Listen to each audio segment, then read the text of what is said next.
ہم حکومت میں ہیں تو دیکھ کے بات کیا کریں اور دیکھ کے مطالبے کیا کریں، مگر جب کور کمانڈرز کی کمیٹی تشویش کرتی ہے تو وزیر اعظم کی بات کوئی مجھے تو سنائی نہیں دی. کیا بات ہے آخر؟ شیخ رشید صاحب سے بھی پوچھیں گے آفٹر ویری شارٹ.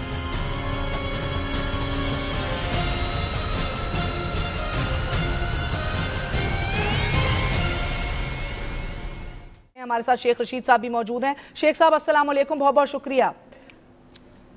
وعلیکم السلام. شیخ صاحب بتائیے گا، یہ بیوروکریسی سے بھی ہٹ کے، عدلیہ سے بھی ہٹ کے، کیا ہماری فوج کا صبر کا پیمانہ جو ہے وہ لبریز ہو رہا ہے، ہو چکا ہے؟ کون سے سٹیٹ آف مائنڈ میں ہے ابھی آپ کی جو لاسٹ کور کمانڈرز کانفرنس کے بعد جو تشویش کا اظہار کیا اس کو مد نظر رکھتے ہوئے؟ دیکھیں، اگر آپ یہ سمجھ رہے ہیں کہ فوج کوئی سیاست میں دلچسپی رکھتی ہے یا ان کے آنے کا ماحول ہے یا انٹرنیشنل پالیٹکس ہے تو بالکل غلط ہے. لیکن ان کے اندر اتنا ریئیکشن ہے کہ ان کے اندر سے یہ آوازیں ایسی اٹھ رہی ہیں کہ بھی انہوں نے ان آوازوں کو بھی آن بورڈ کرنا ہے، اور انہوں نے کہا کہ آپ اپنے حالات جو آپ کرنے جا رہے ہیں، امید ہے اس سے حالات ٹھیک ہوں گے. اور کیری لوگر بل سے لے کے UN کمیشن رپورٹ سے لے کے اور پھر جتنے جو واقعات ہوئے ہیں، اس وقت فوج اپنے خود جن مسئلوں سے گزر رہی ہے انہوں نے اس میں بھی اپنے آپ کو، ان کرائسس سے بھی اپنے آپ کو نکالنا ہے جن کرائسس سے اس وقت فوج گزر رہی ہے.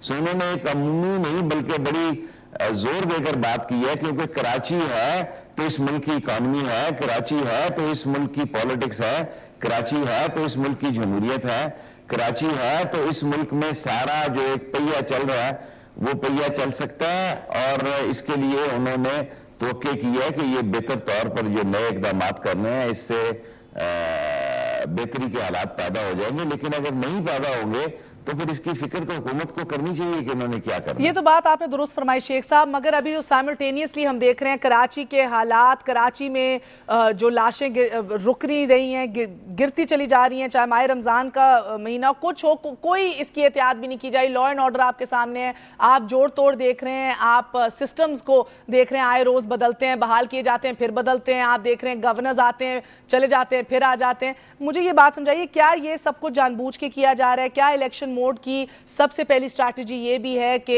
توجہ جو ہے وہ ذرا ہٹائے رکھو اصل ایشوز سے؟ لیکن پیپلز پارٹی کا تو آصف زرداری کا بڑا کلیئر ہیڈڈ ایک لائن اور لینتھ پہ وہ کھول رہے ہیں کہ وہ ہے 12 مارچ. وہ ہر صورت پہ ہر آدمی کو ساتھ لے جا کے 12 مارچ کی ڈے لانا چاہتے ہیں، جس میں کہ سینٹ کے الیکشن ہو جائیں اور 13-14 مارچ یا اپریل کو وہ نیا الیکشن. میں اس چیز پہ ذہنی طور پر میری یہ سوچ ہے کہ اگر 12 مارچ تک یہ حالات چلے گئے تو مارچ کے مہینے میں ہی کسی اگلی ڈیٹ پر یہ الیکشن اناؤنس کر سکتے ہیں. لیکن کیا 12 مارچ تک یہ حالات پہنچ جائیں گے؟ کیونکہ لاشیں تو غریبوں کے علاقے کی گر رہی ہیں، کوئی ڈیفنس میں نہیں گر رہی. کوئی پاش ایریا، مہاجر جو پاش ایریا میں رہتا ہے یا پٹھان جو پاش ایریا میں رہتا ہے یا سندھی جو پاش ایریا میں رہتا ہے، اس کا تو کتا بھی محفوظ ہے، اس کی تو بلی بھی محفوظ ہے. انسانی جانوں کی جو ہے مسخ شدہ لاشیں اور بوری بند لاشیں ان جگہوں سے مل رہی ہیں جن کی زندگی اور موت میں بہت تھوڑا سا فرق ہے، اور اس تھوڑے سے فرق پہ بھی سیاست کی جا رہی ہے. یہ سیاست جو ہے سب لوگوں کو مہنگی پڑ سکتی ہے. یہ نہیں ہو سکتا کہ بہت عرصے تک حالات کو ایز اٹ از دیکھا جا سکے، کیونکہ سارے ادارے جو ہیں وہ اپنے اپنے انحطاط کا شکار ہیں، خواہ وہ بیوروکریسی ہو، خواہ وہ سپریم کورٹ ہو، خواہ پاکستان آرم فورسز ہوں. سب لوگوں کے اندر ایک جو ہے تجسس اور ایک حالات کی جو بے چینی ہے، جو انتشار ہے، خلفشار ہے، ان کے اندر سے ایسی آوازیں اٹھ رہی ہیں کہ what after that, what will be the future after that, what will be the future after this. اس سے پہلے میں پیپلز پارٹی کی طرف جاؤں، مجھے ایک بات سمجھائیے گا. آپ نے کہا کہ اگر سینٹ کے الیکشنز تک ہم پہنچ گئے، اب یہ اگر کس چیز پہ مبنی ہے؟ ایک بات ہم دیکھ رہے ہیں کہ اندرونی صورتحال جو ہے وہ ولی عہدوں کو بچایا جا رہا ہے. آپ کے پرانے بادشاہ جو ہیں ان کو بھی کسی حوالے سے بھی امپلیکیٹ نہیں کیا جا رہا، نہ ہی کوئی پلانز لگ رہے ہیں. اس کے اوپر بھی زرداری صاحب نے بتا دیا ہے. کراچی کے حالات برے ہوتے ہیں، الطاف حسین جو ہیں وہ خطاب کرتے ہیں پوری عالمی برادری سے، اور 2 گھنٹے کے اندر اندر آپ کے نائب برطانوی وزیر خارجہ جو ہے وہ کانٹیکٹ بھی کر لیتے ہیں، آپ کی ڈیلیگیشنز بھی آتی ہیں، معاملات درست ہو جاتے ہیں. یہ تانے بانے کیا انٹرنیشنلی بھی جڑے ہوئے ہیں؟ اگلے مارچ تک پہنچانے کے لیے ہمیں باہر کی مدد بھی درکار ہے؟ دیکھیے، پاکستان میں ان کی آمد بھی اس پارٹی کی جو ہے آفٹر آل اس کو انٹرنیشنلی ایک سپورٹ حاصل تھی، اور اس سارے NRO کے پیچھے بھی برٹش، شروع تو بات یہ برٹش نے کی تھی، بعد میں امریکن نے اس کو ہائی جیک کر لیا. یہ سارے مذاکرات NRO کے برٹش نے شروع کیے تھے، اور برٹش نے جب شروع کیے تو اس کو ود دی اپروول آف، جس کو آپ نے بادشاہ سلامت کہا، ان کے اپروول سے انہوں نے ہائی جیک کر لیے. اور جن کو آپ تانا دے رہی ہیں، اس میں بنیادی چاروں بیسٹ پلیئر تو اسی ٹیم کے ہیں، ان کی اپنی ٹیم کہاں ہے؟ دیکھیں پیپلز پارٹی تو یہ ایک نئی پیپلز پارٹی ہے، یہ آصف زرداری کی ڈاکٹرن جو ہے یہ اصل ظہور پذیر ہوگی مارچ کے بعد. He is not playing for up to March, he is playing for after March. His real agenda جو ہے، اس کی جو اصل تھیوری ہے وہ مارچ کے بعد سامنے آئے گی. ابھی تو وہ نیکسٹ جو اپنی ٹرم کے لیے جدوجہد کر رہا ہے، اس میں بندے عوام مریں، تباہ ہو، چینی ملے نہ. دیکھیں جتنی بیسک نیسیسٹی کی چیزیں ہیں وہ سیاستدانوں کی طرف سے آتی ہیں. چینی کے سارے کارخانے سیاستدانوں کے ہیں، چیزوں کے سارے کارخانے سیاستدانوں کے ہیں، اور دودھ کے کارخانے سب سیاستدانوں کے ہیں. عام آدمی جو 12 چیزیں چاہتا ہے، جس کے لیے اس کی زندگی کا دار و مدار ہے، اس کو کوئی فکر نہیں ہے. اور کہاں ہے آپ کی سندھ کی اسمبلی؟ سندھ کی اسمبلی کو ہوا میں اڑا دیا گیا. سندھ کی اسمبلی نے جو کچھ پاس کیا اس سے یہ ثابت ہو گیا کہ یہاں اسمبلیوں کی بات نہیں ہے، ایک شخص کی رائے ہے، اور واقعی وہ رائے سب پہ حاوی ہے یا بھاری ہے جو یہ نعرہ لگاتے ہیں. اس رائے میں سندھ کے جو ریئیکشن ہے اس کو یہ کیسے دیکھا جا رہا ہے؟ میرا خیال ہے اس عید کے بعد سیاسی صورتحال بڑی کھل جائے گی، اور پیپلز پارٹی کی اسٹریٹجی یہی ہوگی کہ وہ 12 مارچ کی ڈے تک چھاتی دھاگے سے لگائیں. اگر وہ لگا جاتے ہیں تو پھر ان کی سیاست میں ایک بڑی اہم بات ہوگی، ورنہ مسائل مختلف ہوں گے. شرمیلا صاحبہ مجھے یہ فرمائیے گا، آپ نے بات سنی، کیا واقعی آپ طول دے سکیں گے اپنی حکومت کو اگلے الیکشنز تک، سینٹ کے الیکشنز تک؟ اور اگر ہاں تو کس طرح، کیا اسی طرح ہاتھ جوڑ کے معافیا مانگ کے مفاہمت کی سیاست کے پیچھے اصل میں مفاد کی سیاست کرتے وقت؟ مہر صاحبہ دیکھیے آگے فیوچر میں کیا ہے، میں ظاہری بات ہے نجومی تو ہوں نہیں، لیکن میں اتنا ضرور کہہ سکتی ہوں اپنی جماعت کی جانب سے کہ ہماری پوری کوشش ہوگی، اور میرا خیال ہے کہ تمام سیاسی جماعتیں، پورا پاکستان بھی یہی چاہتا ہے کہ جو آئینی مدت ہے کسی بھی گورنمنٹ کی وہ پوری ہونی چاہیے. ہم نے اپنے ملک میں ماضی میں دیکھا ہے کہ کسی بھی جمہوری حکومت کو اس کی آئینی مدت پوری کرنے نہیں دیا گیا ہے، اور یہ بہت انفارچونیٹ ایک المیہ رہا ہے. دیکھیے یہاں پر آپ اگر میں میڈیا کی بات کروں، میں سیاستدانوں کی بات کروں، یا میں دیگر لوگوں کی بات کروں، تو آپ لوگوں نے تو ہمیں پہلے بجٹ تک کا ہی ٹائم دیا تھا. الحمدللہ ہم 4 بجٹ پاس کر چکے ہیں. تو یہ قیاس آرائیاں چلتی رہیں گی جب تک یہ حکومت 4 وزیر خزانہ بھی تبدیل کر چکے ہیں، کچھ سیکرٹری بھی کر چکے ہیں، ایک مین چیف اکانومسٹ بھی کھو چکے ہیں، 4 وزیر خزانہ جو ہیں وہ بدل چکے ہیں، 3 گورنر اسٹیٹ بینک جا چکے ہیں. جو کچھ کہتے ہیں this is part of the political process. دوسری چیز جو ابھی بڑی گفتگو ہوئی کہ جی ISPR کی جو سٹیٹمنٹ جو ڈسکس کی گئی، دیکھیے ہمارے ملک میں تمام ادارے پولیٹیسائز ہو چکے ہیں اور رہے ہیں ماضی میں فوج مداخلت کرتی رہی ہے جمہوری حکومتوں میں اور قابض ہوتی رہی ہے اقتدار پہ. اب اگر آپ کی فوج جو ہے وہ اپنے آئینی حدود میں رہ کے کام کر رہی ہے تو کیا اس کا اتنا بھی رائٹ نہیں ہے کہ اگر کراچی کے حالات پہ جہاں پر پورے ملک کو تشویش ہے، جناب اس کا تو رائٹ ہے، مگر وہ جو اپنا رائٹ پوری طرح تسلیم کرتی ہے تو آپ ہی دم پکڑ کے بھاگتے ہیں. دیکھیے نہیں ہم پولیٹیسائز نہیں کرتے. دیکھیے ہم سپریم کورٹ کی جانب سے بھی بڑے آبزرویشن دیکھتے ہیں، دنیا میں کہیں نہیں ہوتا مہر بی کہ ججز کے طرف سے اس قسم کے آبزرویشنز آئیں، ریمارکس پوری دنیا میں آتے ہیں. ہم وہ آبزرویشنز بھی دیکھتے ہیں، ان کی طرف سے بھی کراچی اور دیگر معاملات کے اوپر آبزرویشن ہے. ٹھیک ہے، وی ریسپیکٹڈ، کیونکہ دیکھیں اس ملک کے جو ڈائنامکس ہیں وہ بڑے مختلف ہیں.